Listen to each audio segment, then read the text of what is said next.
What's good, your baby Nick Keys? Thank you so much for your comment. So siguro to elaborate yung answer ko sa question mo, different banks kasi use different terminologies when it comes to statement date, due date, billing date, and marami pang iba when it comes to yung mga dates included sa iyong statement of account. Ngayon, ang lagi mo lang tatandaan, statement date and cut-off date is the same. So, ibig sabihin, ito yung date where you will be having a record ng mga ginastos mo every, let's say for example, 20th of the month ang iyong statement date. So, right now, as we speak, it's September 14, if I'm not mistaken. So, September 14, let's say for example, 20th yung statement date mo. So, alam kong hindi mo concerned to, pero just to provide you my thoughts, pag gumamit ka using your credit card na ang statement date mo is 20th, so ibig sabihin, dahil 14th ngayon, may isisingil pa to sa'yo ng bangko sa katapusan ng buwan.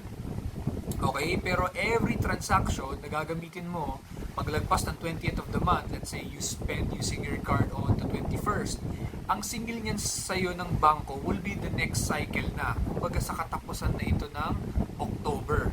So, para siyang pinuputol-putol. Every time you use your credit card, hindi siya sa bawat ginagastos mo yung laging sisingilin sa'yo ng bangko sa dulo ng buwan.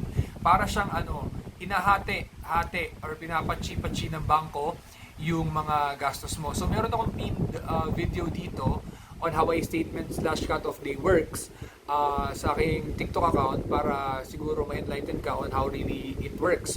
You can use it to your advantage and just be mindful na wag ka lang gastos ng gastos or kaskas ng credit card mo. Ngayon, yung statement date kasi, or hindi pala statement date, billing date, para kasi sa akin, hindi ako masyadong tumitingin sa mga billing date na yan or due date. Again, I am a firm believer na I don't encourage you to pay your minimum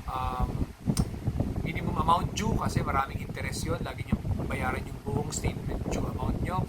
Pero para kasi sa akin, ang gawin mo na lang technique na ako I personally use is every time na mag-generate ng statement of account ng credit card mo, which usually send, to answer your second question, ang statement of account mo is usually sent paglagpas ng statement date mo, 20th. So let's say for example, you usually receive that statement of account between 21st to 25th or the next few days after the 20th ng statement date mo.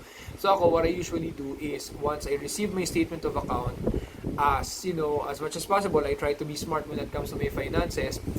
Technically, lahat ng ginastos ko sa credit card ko, nasa bangko ko na yung pambayad yan. Pag na-receive ko na yung statement of account ko, babayaran ko na kagad yun. Hindi ko na-antayin yung due date nun. So talagang babayaran ko kagad yun para wala na akong iisipin. Diba? So, usually, billing date and statement of account ko, pinapadala din niya ng bangko within 2 weeks after ng statement date mo na 20th. So, basta lagi mo lang tatandaan na ang due date mo, di rin kasi ako masyado sure kung yun yung tinatawag nilang billing date, pero lagi yung kumbaga parang bibigyan ka lagi ng bangko ng time to make a payment, to settle your account na medyo mahaba-haba pa rin naman. Pero I hope this helps and we all have our first experience. Congratulations sa card mo, just kaskas wisely.